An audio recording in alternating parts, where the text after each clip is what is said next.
কলা ও কাঁঠালের মুখরোচক চিপস তৈরি হচ্ছে দেশে। পার্বত্য জেলা রাঙামাটিতে ৩ বন্ধু মিলে গড়ে তুলেছেন তার কারখানা, যা স্থানীয়ভাবে ব্যাপক সাড়া ফেলেছে। বেশি বিক্রি হচ্ছে অনলাইনে। রাঙামাটি থেকে ইমতিয়াজ কামাল ইমনের পাঠানো তথ্য ছবি নিয়ে ডেস্ক রিপোর্ট। কাঁঠালের আমসত্ত্ব বলে একটি বাগধারা আছে বাংলায়, যার অর্থ অসম্ভব কিছু। সেই অসম্ভবকেই যেন সম্ভব করার কাজে নেমেছেন ৩ বন্ধু, সুবিমল, প্রমথ ও শান্ত চাকমা।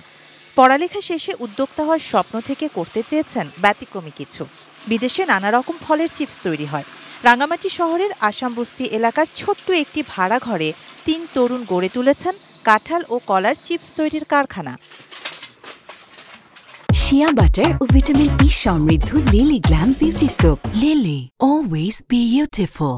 চাকরির পিছনে না ছুটে গত বছর বাংলাদেশ কৃষি গবেষণা ইনস্টিটিউট থেকে প্রশিক্ষণ নেন ৩ বন্ধু। স্থানীয়ভাবে কলা আর কাঁঠাল সংগ্রহের পর তাদের কারখানায় এখন পুরো দমে উৎপাদন হচ্ছে চিপস। প্রতিদিন প্রায় ২০০ থেকে ২৫০ প্যাকেট বাজারজাত করেন তারা। এক প্যাকেটের মূল্য ৩০ টাকা, বিক্রি হয়ে যায় অনলাইন প্ল্যাটফর্মের মাধ্যমেই। আমরা চেষ্টা করতেছি এভাবে আরো বেশি করা যায়, এবং শুধু আমাদের ব্যবসা না, আমরা কৃষকদেরকে কিভাবে এনগেজ করা যায়, মানে কিভাবে কাঁঠালটাকে আরো ভ্যালুয়েট করা যায়। যেখানে আমরা ১০ টাকা ৫ টাকা করে কাঁঠাল কিনতেছি, সেটাকে কিভাবে ১০০ টাকা কৃষককে আমরা দিতে পারি। ভবিষ্যতে চাচ্ছি আমরা পুরো বাংলাদেশে বা বাইরের দেশের বাইরেও বড় আকারে চেষ্টা করতে ট্রাই করব। দেখি কতদূর আগে যেতে পারি, সময় বলবে। দেশে কাঁঠালের চিপস সহজলভ্য নয়। নতুন এই পণ্যের প্রসার ঘটবে বলে আশা ব্যবসায়ী নেতাদের।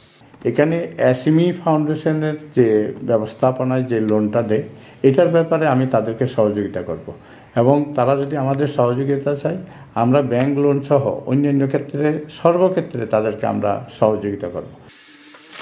শাহানা জাহান, ডেস্ক রিপোর্ট, এটিএন নিউজ।